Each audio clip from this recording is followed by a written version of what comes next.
let me bring you up to speed on what's happening in Ukraine. Here's a headline from LBC. Surrender or die. Russia gives chilling ultimatum to Ukrainian troops in Mariupol. So as you guys know, Mariupol is a crucial port city in Ukraine, and they've been fighting over it for the last couple of weeks. You remember we were live and we were seeing developments about 2 weeks ago that Russia had taken Mariupol. Well, not exactly, but it looks like that's just about to happen. It's about to fall, and this is what's happening. So Al Jazeera reporting the same thing. Russia says it opened a corridor for Ukrainian forces to leave the steel plant in the southeastern Ukrainian city. We're talking about the Azov style plant. So this is, again, one of the key points in this battle. Okay? Now, the Russians were telling them all who lay down their arms are guaranteed to remain alive, and that troops will be able to withdraw from the steel plant without exception, without any weapons, and without ammunition.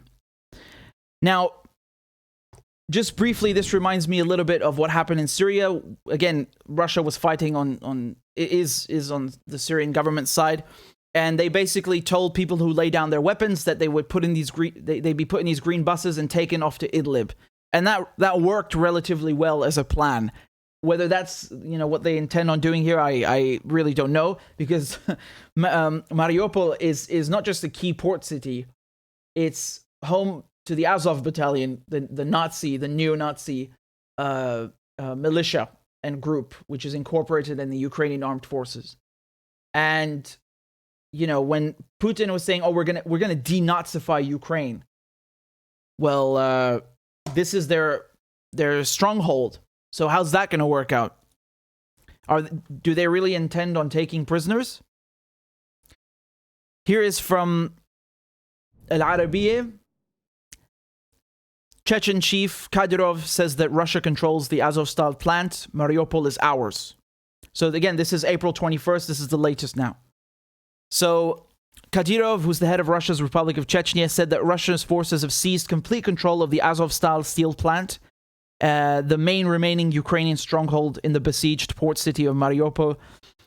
He said that Mariupol is ours. The city's been taken completely and irrevocably. The administrative building of the Azov-style metallurgical plant, which is of particular strategic importance, has been taken under control, and the entire adjacent territory has been cleared.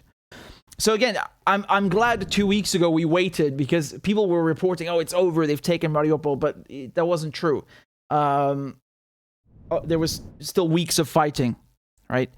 And Kadyrov said that the remaining Ukrainian soldiers who are sheltering in the plant alongside civilians are blocked under thickness of concrete and iron on the territory of the plant. And then Russian President Vladimir Putin claimed victory in Mariupol and called off an operation to storm the Azov-style steel plant. According to the defense minister, Shoigu, Russian troops were 3 to 4 days away from seizing control of the plant, but Putin called off the offensive. He ordered that the plant be blocked so that even a fly can't get out. And of course, in the Western media, well, the way they've been reporting this is saying that Putin is losing and he's not able to do it, and this change of strategy shows that he's weak and so on. Again, I'm just telling you what both sides are saying. You can make of it what you will. Just going back to the map over here. This is Mariupol. Everything in red is under Russian control. And you can see this is the plant that we're talking about, the Azov-style steel plant. The last stronghold, the last remaining bit. Here, this is posted by Figueredo. She said, these are videos of citizens of Mariupol on the atrocities of the Azov nationalists. On April 19th, residents of districts near the city were evacuated to shelters. The rescue thanked the DPR, People's Militia, so that's Donetsk People's Republic, and the armed forces of the Russian Federation for liberating them from Nazis. Let me zoom in so we can read the subtitles properly. Мы находимся в Безыменном, за моей спиной пункт временного размещения. Да, сегодня привезли людей из районов, вплотную прилегающих к Азовстали. Люди вышли по зеленому коридору, Все без исключения благодарят военнослужащих Донецкой Народной Республики, а также военнослужащих Российской Федерации за помощь, а также с ужасом вспоминают те дни, когда в их дома пришла украинская армия. Батальон Азов, да, вообще свирепствовал. Хотел с сестрой пойти набрать воды. Вот. Зашел в дом, чтобы взять веревку, элементарно маленькую такую веревочку, где-то метров 18, 20, срезать. Вот. Я не полез там ни в холодильнике, ни в шкафы там. Просто забрать веревку. Мне начали угрожать расстрелом. Вот сестра шла с мужем. Вот, они пошли к себе в дом, в дом до мужа. Забрать продукты, покушать. Забрали вещи, вот. Забрали продукты, еще и мужу ударили берцами по ребрам. Вот. Кухню разломала, баллон газовый сломала, воду нам все разорвало, еды нету, ну и что? Умирать с голоду. И, короче, решили пойти. И вот пули летают, снаряды рвутся, а мы с флагами аккуратно и дошли. То есть вы услышали информацию по радио? По радио, да. Слава Богу, что хоть что-то. Первое радио появилось. Мы слушали вас долго, музыка там была еще. Хоть как-то расслаблялись с детьми, танцевали. Погреб 2 на 2 и 55 дней сидеть, это кошмар. Ми сиділи як у мухи, тому що дома рушились, горели. Ми вже не... I want to show you something. Take a look at this video.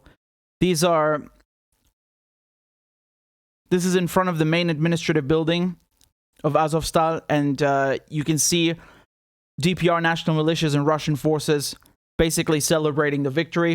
This is footage.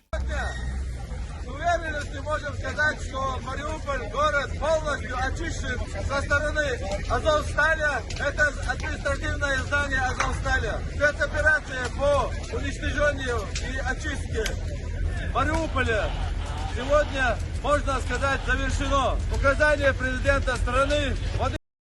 Here's something from the Telegraph. Look what they said. Ukrainian soldier holed up in the Azovstal steel plant has said that it is better we die with weapons in our hands than surrender to Russian forces. So again, this is what I was talking about a few minutes ago, where I'm not really sure this idea of come out and surrender is going to work, because both sides are not really, I don't think either side is really keen on, or let's not say keen, but I don't think either side is really fond of the other right now, to put it very mildly.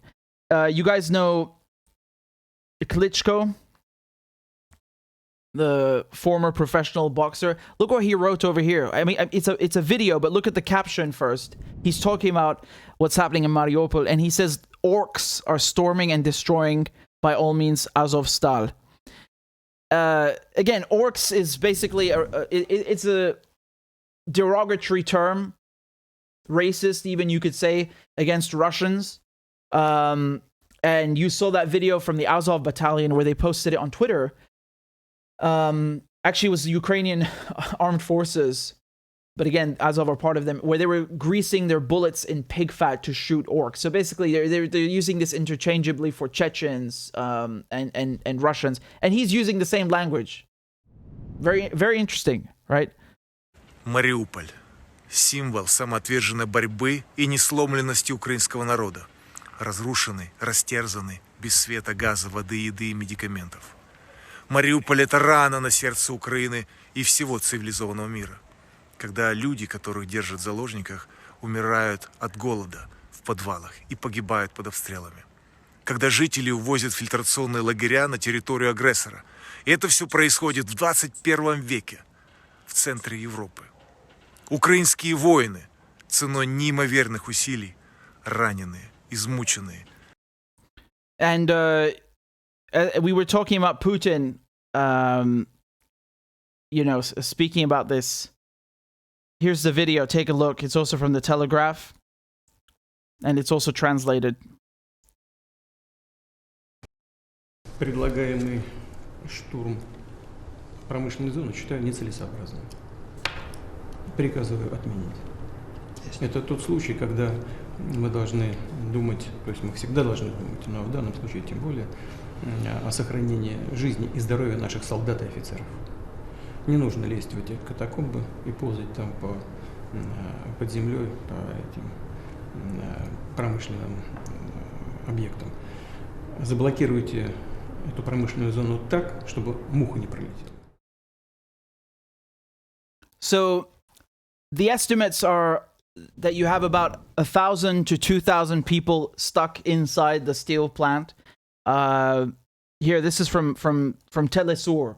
So you can see what they're saying. Russian troops managed to fully control the Ukrainian city of Mariupol, although there are still some 2,000 neo-Nazis and mercenaries holed up in the area of the Azov-style metallurgical plant. Here's a video from Mariupol, the mayor of Mariupol. Let's take a look at what he was saying. He says that there are about 1,000 civilians. He estimates 1,000 civilians are sheltering inside the steelworks where the remainder of Ukrainian troops are holed up.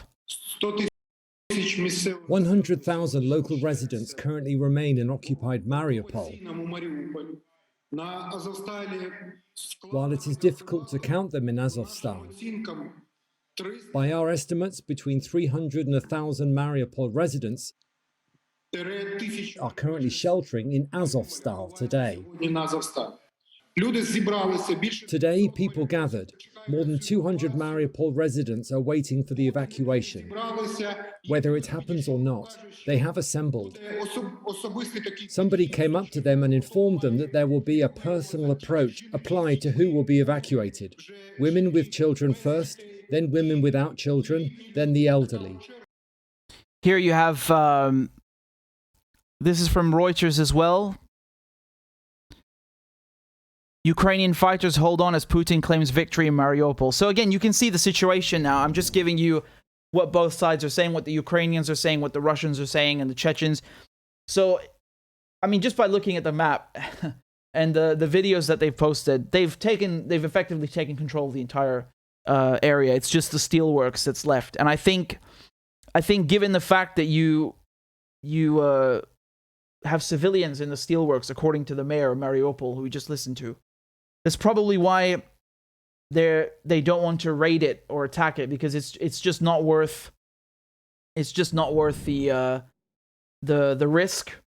And we'll see how they deal with this, because like I said, in Syria they had this idea of, well, if you come out and lay down your arms, we'll ship you off to Idlib. It worked obviously there are a lot of times it didn't work, but my point is that right now in Idlib you have 20,000-30,000 fighters. Not all of them came for the green buses, but the majority of them.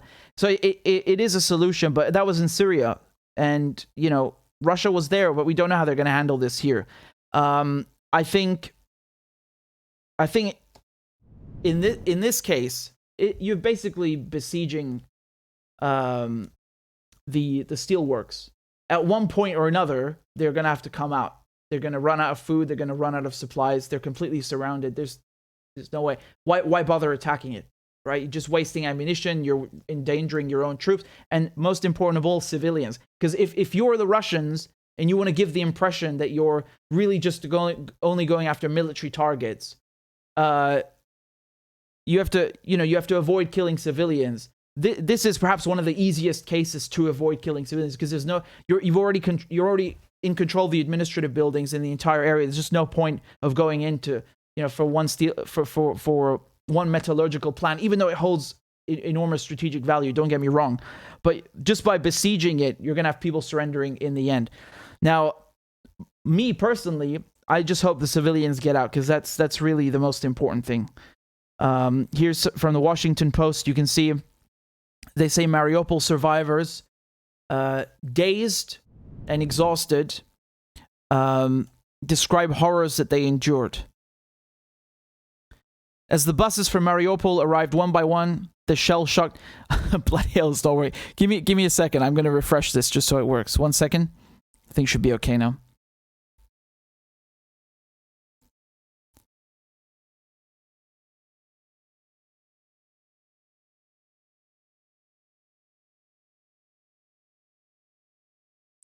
So as the buses from Mariupol arrived one by one, the shell-shocked passengers inside looked exhausted. Barely any of them spoke when the doors opened. Yeah, I can imagine. They've been through hell. Their escaped. So the article continues. Their escape from the shattered Ukrainian city over which Russian President Vladimir Putin declared victory Thursday, even as his advisors acknowledged that thousands of Ukrainian fighters were still holding out there. felt like a miracle, one woman said. The convoy of vehicles, the first to be granted safe passage by Russia in almost 2 weeks, was meant to include scores of vehicles. As it was, only 4 buses arrived in the southeastern town of Zaporizhia, 140 miles north of Mariupol. The rest held up as night fell by Russian checkpoints along the route. So, basically, this is what you call a human corridor, right?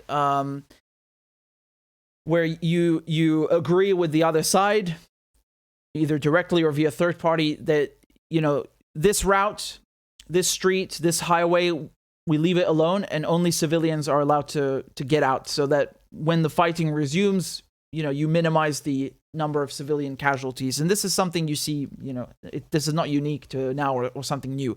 But that's obviously what's been organized, that basically let's get the civilians out and risk minimizing those losses. But they're saying there's only been 4 buses so far. Again, you know, this is all the latest news. Everything's being updated as we go along. So we don't know how long that's going to, you know, by how much that's going to change. But right now, according to the Washington Post, they're saying it's only been 4 buses of civilians, right? When I was talking about green buses in Syria, it's something else. I'm talking about the fighters in that case. Here, we're talking about civilian buses that are being evacuated.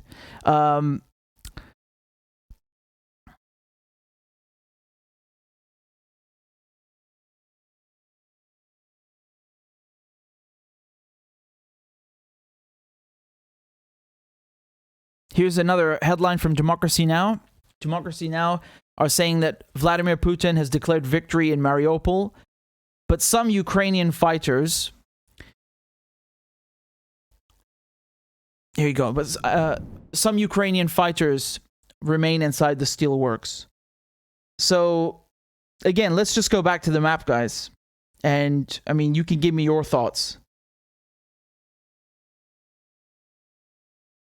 This is the latest map from Al Jazeera. They're saying that everything that's being, with the diagonal lines in red, they're saying Russian forces have operated in or launched attacks against, but do not control.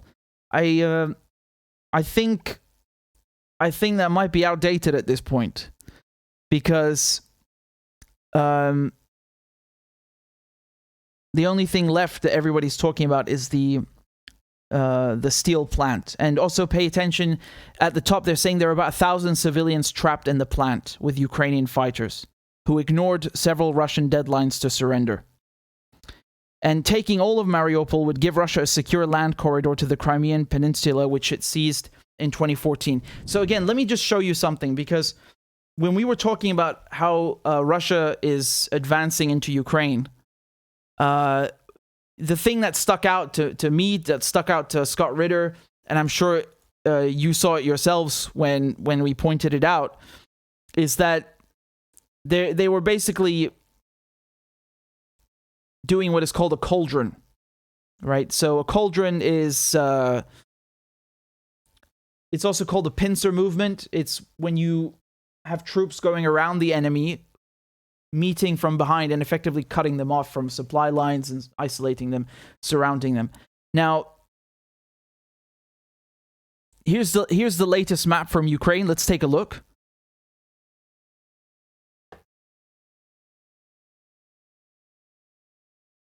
So they've gained more territory from what I can see. And the thing that Al Jazeera was pointing out just now, which is so important, as you can see, that taking Mariupol would give Russia a secure land corridor to the Crimean Peninsula, right? So just going back to the map, here's the Crimean Peninsula. And do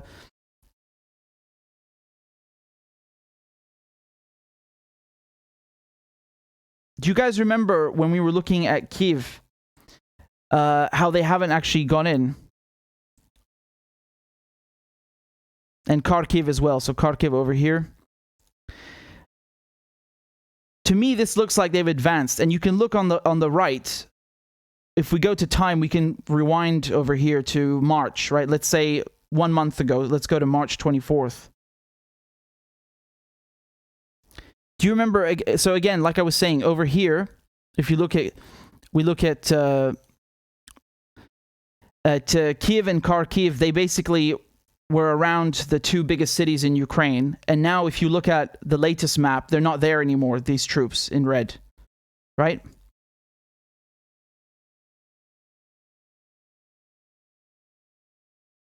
So it's shifted a lot. That's quite the difference. And again, this is after you had the Russians basically saying that they're going to change strategy, right? And so you have less troops from the top here in North Ukraine, but if you look in the east and the south, you have a larger concentration of troops here.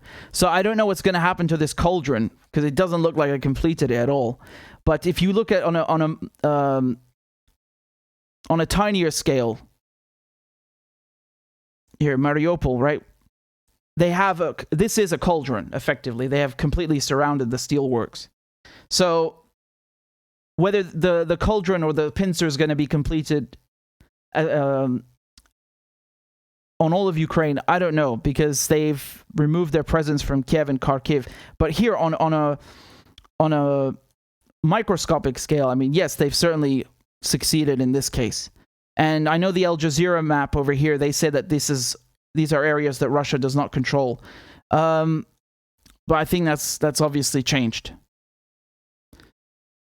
So if we have 1,000 civilians that are stuck in there, this is a big problem. And that means you can't go in there and attack it without causing, a lot of civilian deaths. And at this point, it's just not worth it. I mean, really, if you've already got the whole thing encircled, it's just not worth it. It makes no sense. So I'm not surprised.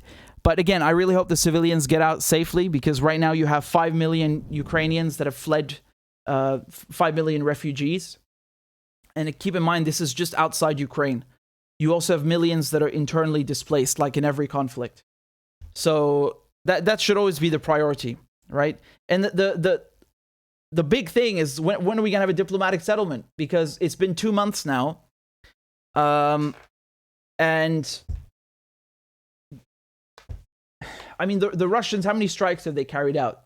They've decimated most of the Ukrainian military infrastructure, but the fact that the Ukrainians have been receiving so many weapons, which is funny, right? Ukraine is not a NATO member, but it has probably more weapons now than actual NATO members. 1.5 billion euros from the EU, $3.4 billion from the US. So they have all these anti-tank weapons and, JDAMs and, sorry, not JDAMs, NLAWs and javelins and Matadors. JDAM is something completely different. So they've been able to stay afloat, right? But the thing is, the Russians were saying they want to go into Ukraine to demilitarize Ukraine, to denazify Ukraine. Well, like we're saying, Mariupol is the home base of the Azov battalion. When they take that, does that mean they finished denazifying Ukraine? Are they going to leave after that? I don't know. I would be surprised if you don't have Azov spread to other units. Just because this is their headquarters doesn't mean they're only based there. No, definitely not. So I don't know how long this is going to last, but it really needs to finish, man, because this is causing irreparable damage. You have 5 million people outside Ukraine now. That's 5 million people that have lost their home. Their lives have been completely disrupted. And I don't know how sending more weapons to Ukraine is helping the conflict to be shortened. Because ideally, you want to shorten it, right? You want to finish it. And when you're sending weapons, you're not shortening it. You're just prolonging it, because you're giving Ukrainians this false hope that they can win against Russia. And again, it's not a piece of cake, right? It's not a walk in the park. The Russians have been taking quite some losses. Again, I had Scott Ritter explain this on the episode. Because this is a different kind of warfare compared to the other theaters that we were discussing. But sorry, just going back to my point, the best thing to do here is to have a diplomatic settlement, and, sending billions of dollars worth of weapons, Biden announcing 800 million again today. This is really sick, because they know that this is not helping, and they're just making money for the weapons industry. Like, there has to be a point. There's going to come a point when you're going to have Ukraine, adopting neutrality, and there will be some sort of settlement. There will come a time when this happens. So why prolong it? Why keep postponing this? Just do it now. Again, you can blame Russia all you like. Fine, but shouldn't there still be a settlement? Like, don't people want the war to stop? That's the same thing to do. And so to do that, you have to have a negotiation. You have to have some kind of agreement. And again, adding fuel to the fire is not helping, man. When I see what's happening to the civilians in Ukraine, I always think of what happened in Syria, and you know, it really upsets me. I really feel for them. So I hope that you know, for their sake, everything is over soon, because it really sucks. And you know, this is why all this destruction, man? Why all of this stuff? You know, again, it's basically Russia. There's no question about it, man. Russia's the one that went into Ukraine. But why did it go into Ukraine? Because NATO is not a defensive alliance. It's an offensive alliance, and they provoke people and back them into a corner, and they create shit like this. And then it's the civilians that are suffering. It's the civilians that are being hit with the sanctions, hit with the war. This is what is so angering, you know?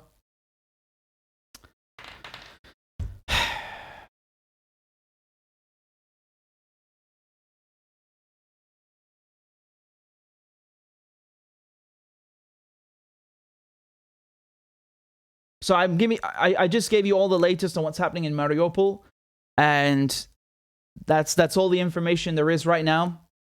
Just to recap, there's about 1,000 civilians trapped inside the steelworks. The Russians have declared victory. They've seized, basically the entire port city, and have the metallurgical steel plant, Azovstal, completely surrounded. And they're not going to attack it anymore. They've aborted this plan. For several reasons, I imagine, because there's no need. You got them surrounded. At one point or another, they're going to have to come out and surrender. And of course, this way you avoid civilian casualties, and you avoid risking your own men and wasting ammunition and so on. It just doesn't make any sense. Now, that could change. Be aware, because if they start putting up stiff resistance from inside the plant, that could compel the Russians to go in. And the primary concern here are the civilians. I hope that doesn't happen, because it's already bad enough as it is, you know? People forget that even if the ones that are not killed, the civilians that are not physically wounded, you still have mental scars, you know? Just because you're not dead, it doesn't mean you're not affected by the war. Yeah, there are tons of people who are going to have PTSD, who are going to have depression and anxiety because of this. So that's something really serious. And I feel like when people talk about war, they don't take this into consideration. We always talk about X number killed and Y number wounded, but nobody talks about how many have mental scars and mental health issues that develop, that are provoked and arise because of this. That's also a casualty. That's also a consequence, a detrimental consequence because of the war. I think that should be taken into account. I think it's very important. It's just as important as the physical casualties that they would normally count, the wounded, basically, or killed.